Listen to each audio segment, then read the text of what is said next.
Tip number 1, practice in context. What do I mean by that? I mean practice your chords and scales over backing tracks with a looper pedal, with a metronome. Really, and with a backing track, play the chords also, not just lead guitar. Rhythm is so important. Just really feel it. E minor to C, G to D. And then work on these chords in other parts of the neck.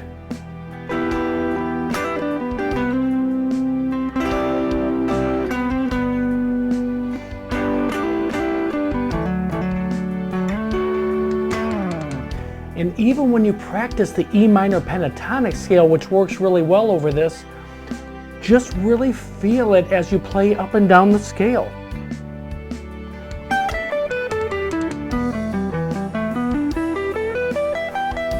Up and down alternate picking will help you stay in time.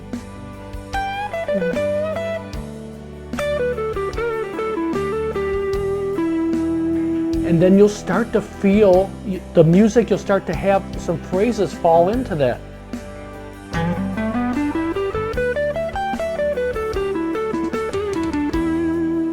I will break down these examples a little later in the video. And if this lesson is helpful, hit that like button. I really do appreciate all your support.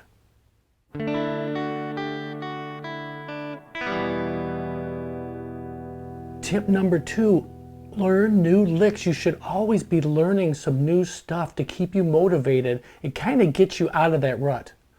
Just don't play those same old tired licks, and that's how I feel sometimes. Not just learn the lick, but learn how it's put together, what chords it works over, what chord progression it works over. It's so important because you'll feel confident to use it if you have that knowledge.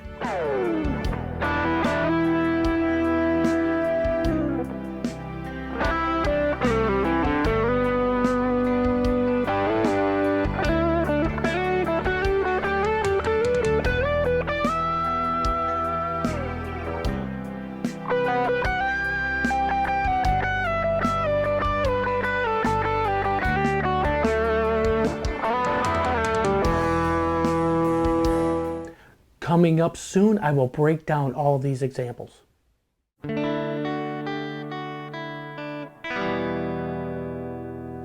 So tip number 3 is a huge one. We really need to learn the fretboard, but you can learn it in bite-sized pieces. You don't have to learn all this overnight. Check this out. This is a great way to learn the fretboard if you haven't learned it yet or just really having trouble memorizing. You can hit the open E here. First fret is F, 3rd fret is G, 5th is A, 7th is B, 8 is C, 10 is D, and then back to the octave in 12. Now that's on your E string. Now your high E string, it's the same thing.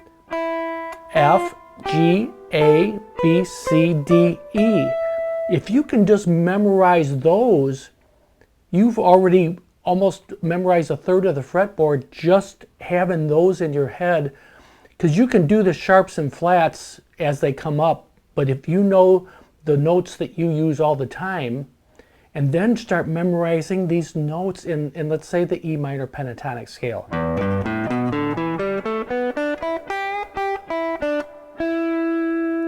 You E, G, A, B, D, E, G, A, B, D, E, G. Knowing those notes is so powerful because on this root note E right here, if you know where another E note is,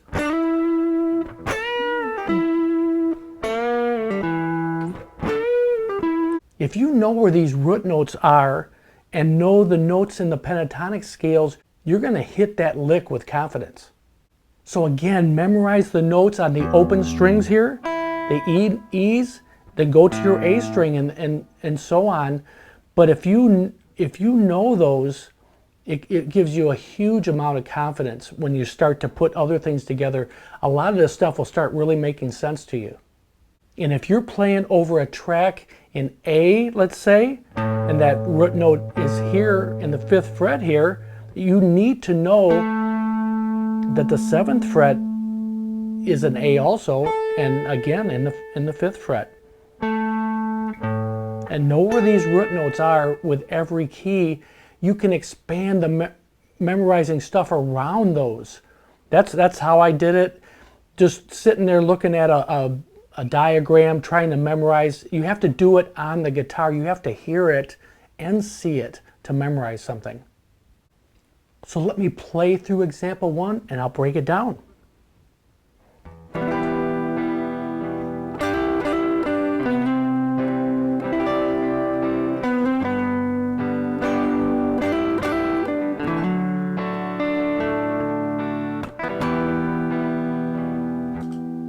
All right, let's check out these chord shapes first. E minor,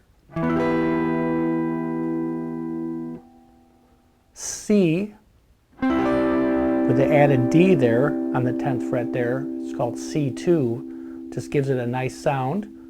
G, D.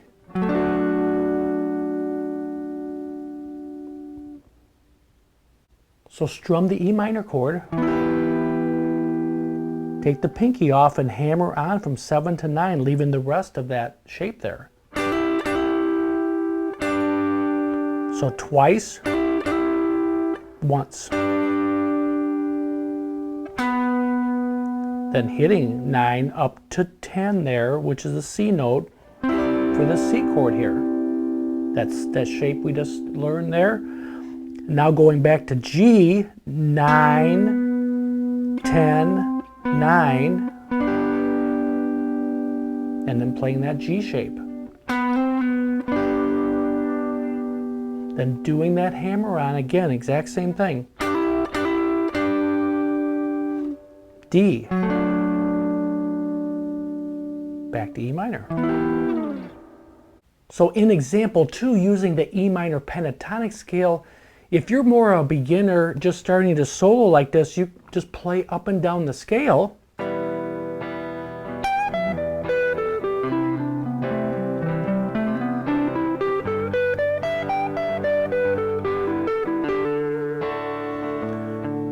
And then as you get comfortable with it, you can easily create phrases with that.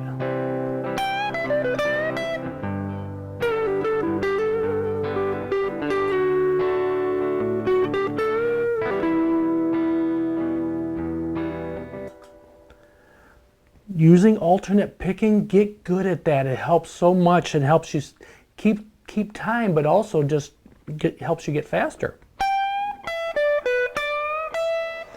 15, 12, 15, 12.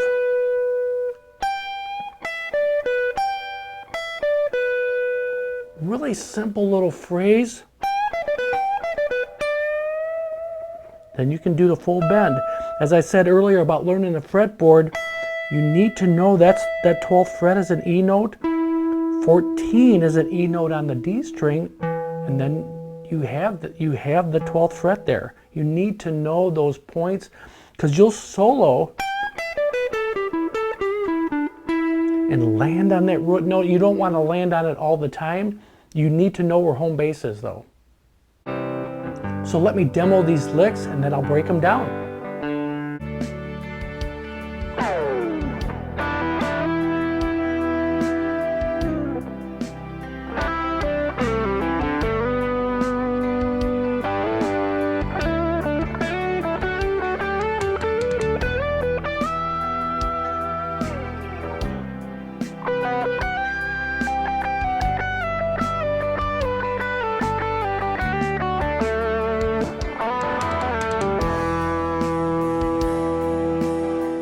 So lick number 1, we're using these top 2 strings, B and E, hammering on to the 3rd fret of the B string. And pulling back off and sliding up to the 5th. And sliding up. Really simple but really effective lick, because you're on E minor, all those notes fit.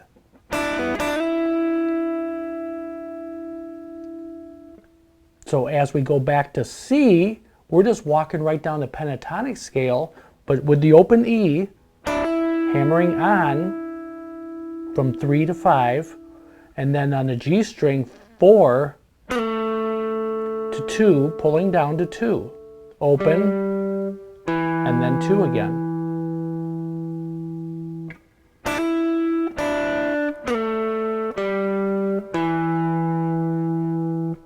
As it goes to G, pull off 2 to open, then sliding up from 2 to 4.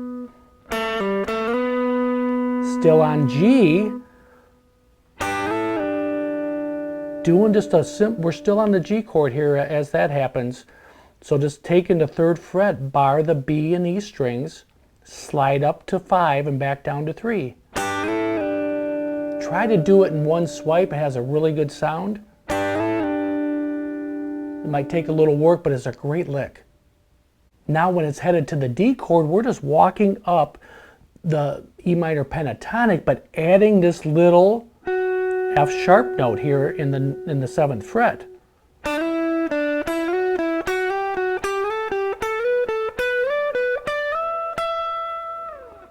So 5 to 3, 7 to 5, 8 to 7, 10 to 8, 10 or 12 to 10, and then 15 to 12,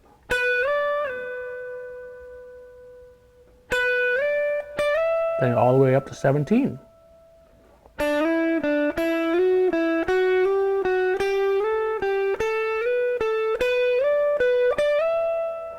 You really, the slide kind of leads this lick. It's a great way to get to another position.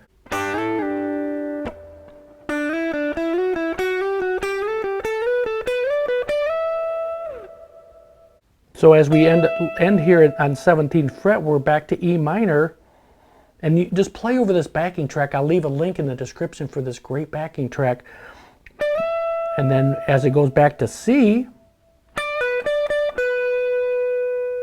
so 15 to 12 pull off, 2 hits, back to 12. Going back to G here.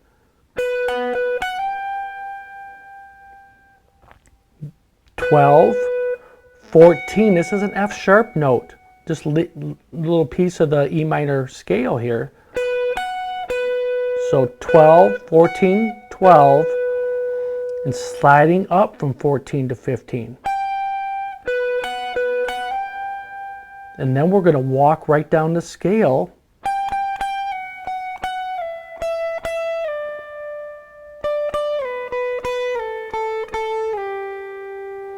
And back to G. So we start on G, end on G. We're really looking at the E minor pentatonic scale, but we're throwing in this F sharp note again, just part of the E minor scale. So hit the note twice and then slide to the next note. So we're starting on 15, 14, 12, 10, 7, 5, 3. Now it's headed to the D chord. We just do I like to do a quick arpeggio. The D chord's right here. 2, 3, 2. So you're just playing the notes in the D chord basically.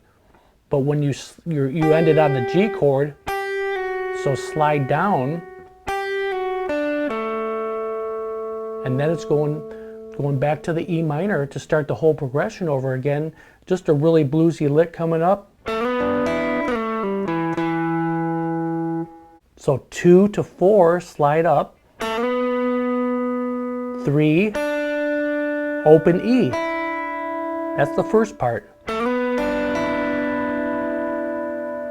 Then back down, you would just take 4 to 2, pull down, open, and back to hammer on to the E note there in the 2nd fret.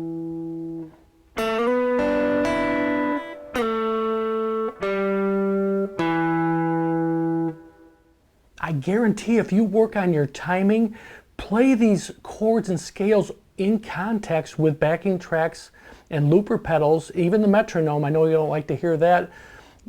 If you do that and learn some new licks, every week learn a couple licks, just little things that just excite you to have more fun again, and really learn this fretboard. It's so important to know and have confidence in the notes you're going to. So hopefully you got something from these 3 tips today. Talk to you soon.